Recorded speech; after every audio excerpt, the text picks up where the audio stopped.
In today's session, I'm going to talk about bad debts. I'll tell you what bad debts are, I will tell you about the causes of bad debts, and I will conclude by showing you the double entry that is associated with bad debts. So let's get to it. Arnold Kisembo here from www.kisemboacademy.com. Now, in our day-to-day running of businesses, sometimes we do not deal with cash. Sometimes we have customers that come to our business premises and we offer goods or services on credit. Now, like the case may be, when we give these goods or these services on credit, of course we expect that they should pay up, but it's not always going to be the case that they pay up. And so if a debtor does not pay up, we're supposed to go ahead and cancel their account. And what happens is that when we do so, it becomes a bad debt. Now, what could cause somebody not to pay up? Definitely, the worst case scenario here is somebody dies. You have a customer and they die. When they die, well, they are not able to pay. Sometimes they could take so long without paying.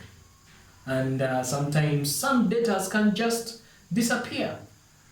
Others could become insolvent or they are declared bankrupt by the state. So for whatever reason that this could be, well, those are the reasons why, you might end up considering a bad debt. Of course, by the time you go ahead and consider a debt as bad, it is a combination of factors and past experience that should enable you or that should guide you to reach to that conclusion. So now what happens? What are the accounting entries that we are going to do to recognize a bad debt? In order for us to understand how this accounting entry for recognition of bad debts comes about, I think it's important that we start with how this debt came into existence in the first place. So let's follow through with this narration. So now, a client comes to my premises and I give him goods on credit.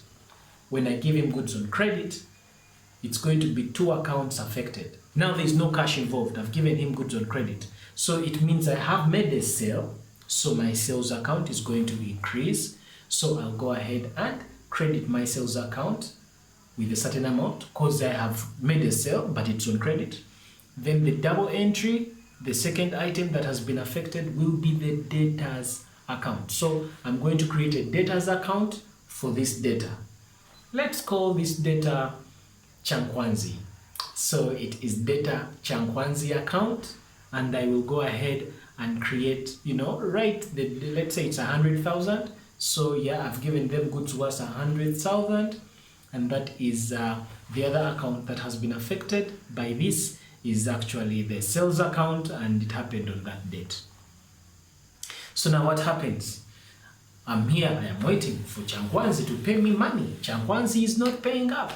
He is taking long. He is not picking my calls.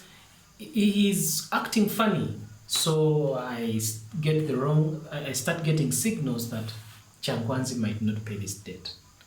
So if Chankwanzi is not going to pay this debt, and I have realized that he's not really going to pay this debt, according to the Prudence Concept, which I introduced in the previous session, I am supposed to anticipate a possible loss, and I recognize it in my books. When I anticipate this possible loss and recognize it in my books, it prevents me from overstating my receivables. When I recognize that this is a bad debt, I'm supposed to go ahead and write it off.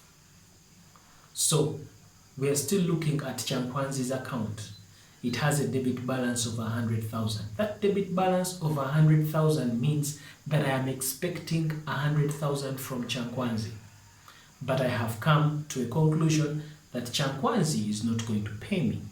And so because Chankwanzi is not going to pay me, I'm going to go ahead and write off that as a bad debt.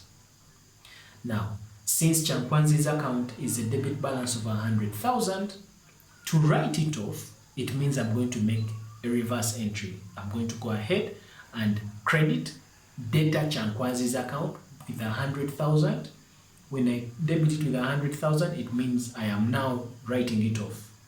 Now the other item affected is the new account that we are going to create called the bad debts account.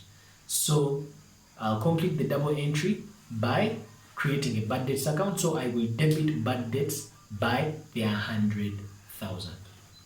So bad debts becomes an expense in my entity, in my books, and so it shall be treated as an expense in the profit and loss account.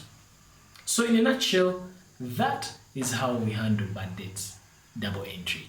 So if I may put this in general terms, the double entry for bad debts is that we shall go ahead and debit the bad debts account and credit the debtors account, or call it the receivables account. And I said bad debts is an expense, it will reduce your revenue. Arnold Kisembo is my name from kisemboacademy.com. Take care.